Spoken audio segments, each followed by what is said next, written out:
Good evening friends. कैसे हैं आप लोग? आशा करता हूँ आप लोग स्वस्थ होंगे और मस्त होंगे फ्रेंड्स आज हम इंग्लिश ग्रामर में फ्यूचर परफेक्ट टेंस पूर्ण भविष्यकाल के बारे में जानकारी हासिल करेंगे फ्रेंड्स।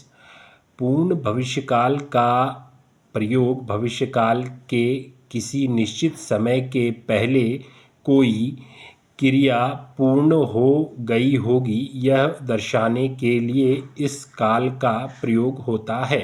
ठीक है फ्रेंड्स, उदाहरण देखिए, मैं इस महीने के अंत तक यह किताब पढ़ चुका हूँगा। मतलब कोई काम मैं कर चुका हूँगा। ठीक है, क्रिया हो गई होगी ऐसी संभावना व्यक्त करने के लिए भी इस काल का प्रयोग हो सकता है, जैसे वह अब तक घर पहुंच गया होगा।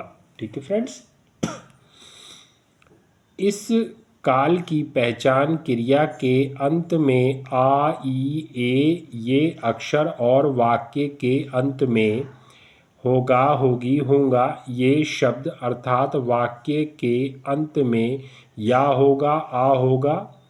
ठीक है फ्रेंड्स, अब रचना देखिए। कर्ता पहले सब्जेक्ट फिर प्लस विल हैव, ध्यान दीजिएगा, ऑक्सिलरी वर्ब प्लस क्रिया का तीसरा रूप। ठीक है फ्रेंड्स, थर्ड फॉर्म यानी ठीक फॉर्म।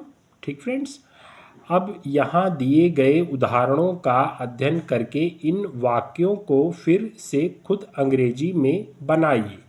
ठीक है फ्रेंड्स, अब सेंटेंसेस आ रहे हैं तो अब इसके बारे में हम अध्ययन करेंगे और आप इन्हीं वाक्यों को दोबारा फिर से आप बनाइएगा फ्रेंड्स। ठीक है, अपनी नोट कॉपी में। ठीक है फ्रेंड्स, चलिए स्टार्ट करते हैं फ्रेंड्स। सॉरी फ्रेंड्स, उदाहरण देखिए।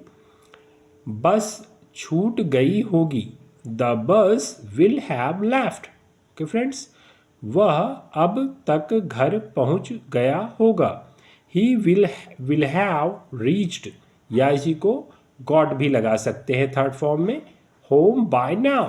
ठीक फ्रेंड्स, ये आप समझ गए होंगे कि जो ही है वो सब्जेक्ट है, विल हैव ऑक्सिलरी वर्ब है फ्रेंड्स, सहायक क्रिया, और रीच्ड क्रिया की थर्ड फॉर्म। ठीक फ्रेंड्स, चलिए, इस महीने के अंत तक मैं यह पुस्तक पढ़ चुका हूँगा, I will have read this book by the end of this month.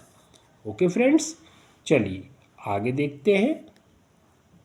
मेरी परीक्षा 15 मार्च तक समाप्त हो चुकी होगी, my examination will have finished by the 15th of March. इस वर्ष के अंत तक मेरा यह किताब लिखना हो गया होगा, आई will have finished writing this book by the end of this year.